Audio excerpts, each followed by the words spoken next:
দর্শক, devil hunt অভিযান নিয়ে আরও জানাতে মাদারীপুর থেকে সরাসরি যোগ দিচ্ছেন আমাদের সহকর্মী সাগর হোসেন তামিম। তামিম, সর্বশেষ কি তথ্য আছে আপনার কাছে?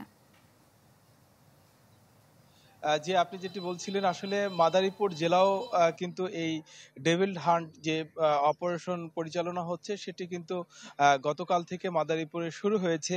মাদারীপুর জেলা প্রশাসন এবং যৌথ বাহিনী সূত্রে যেটা আমরা নিশ্চিত হয়েছি, এখন পর্যন্ত মাদারীপুর জেলায় কিন্তু এই অভিযানে আসলে কেউ গ্রেফতার হয়নি। তবে গতকাল কিন্তু জেলা প্রশাসন কার্যালয় এই বিষয়ে যৌথ বাহিনীর যারা সদস্য রয়েছেন তাদের নিয়ে একটি সভা করেছেন এবং সেখান থেকে সিদ্ধান্ত হয়েছে যে সমস্ত জায়গায়, অর্থাৎ যে ব্যক্তি এই সন্ত্রাসী এবং নাশকতার সাথে জড়িত যে সম্ভাব্য একটি তালিকা সেটি কিন্তু তারা প্রস্তুত করেছে। তারা আসলে গতকাল রাত্রে এবং আজকে কিন্তু তারা এই যে সারা দেশের মতো মাদারীপুর জেলাতেও কিন্তু এই অপারেশনটি পরিচালনা করবে।